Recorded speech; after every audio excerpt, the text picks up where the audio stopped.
Ang pangit ng gawa niya, nakakatawa. Huwag ka nang magtattoo, wala kang future dyan. Anong klaseng tattoo yan? Yan ang madalas na maririnig mo na komento lalo na kapag nag-uumpisa ka. Nice day ngayong araw.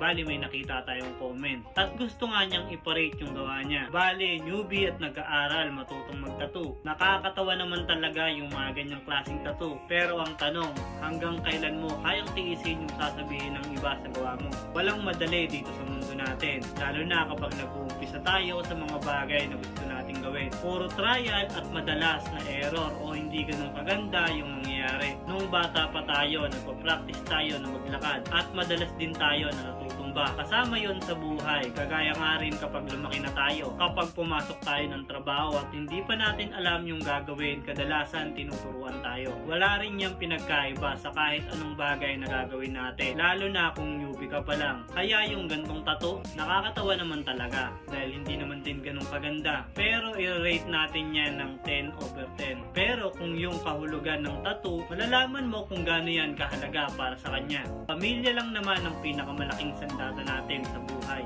Hindi tayo nabubuhay sa mundong to para sa sarili lang natin. Ang kadalasang dahilan kung bakit gusto nating mabuhay dahil sa pamilya natin. Ganong kahalaga yung design niya at hindi rin nagkakalayo sa pagtatattoo. Ang tattoo para sa iba, buhay na nila yan. Para din sa pamilya. At lahat sila nag-umpisa lang din ng hindi marunong. Gaya ng mga gantong gawa, na-experience din namin yan. Umpisa sa mga bagay na hindi alam kung ano yung bibilin. Pinag-aralan kung ano yung mga kailangan bilhin. Machine, needle, ink, at kung ano-ano pang ginagamit. Yun pa lang ay pinag-aralan na. Wala pa doon yung pag-practice para matutong mag-tattoo. Tapos kapag nasubukan mo na, masaya ang gusto mong ipakita sa iba dahil masaya yung nararamdaman mo. Pero bandang huli maraming negative na komento ang sasabihin sa'yo. Masakit yon dahil sa'yo, isang malaking pangarap ang natutupad kahit nag-uumpisa ka pala.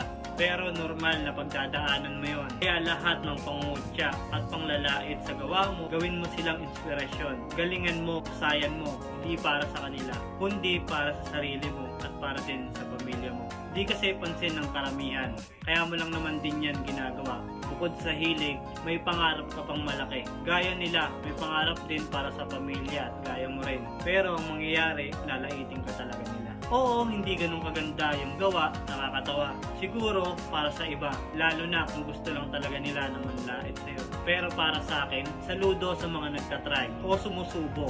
Dahil ayan ang umpisa para magawa mo yung mga bagay na gusto mo o pangarap mo. Lahat ay nag-uumpisa sa maliit. Pero habang tumatagal, lumalaki. Kaya para sa lahat ng effort mo sa pag-aaral at sa pagtatry, 10/10 yung gawa mo para sa akin. Sa buhay natin, ang pinakamahalaga ay makapag-umpisa. Kaya yung mga ganyang gawa, napaka-nice na yan. Kaya kung isa ka ring nangangarap at gustong matutong mag-tattoo, magpatuloy ka lang sa ginagawa mo. Darating din yung panahon kapag pinagpatuloy mo yan, papalakpakan ka din ng iba. Sa ngayon, tanggapin mo muna yung halakhak at tawa nila. Ganun talaga ang buhay. Wala silang pake sa mararamdaman mo. Papalakpakan ka lang nila kapag nakikita ka na nilang panalo. Kaya kung newbie ka, magpatuloy at magpatuloy at magpatuloy ka lang. Lalo na kung gusto mo talaga yung ginagawa mo. Dahil walang tutulong sa'yo, di ikaw lang din. Kaya magpatuloy at galingan mo lang palagi. At kapag nangyari yon, kahit hindi mo gustong hangaan ka ng iba, sila na ang kusang hahanga sa'yo.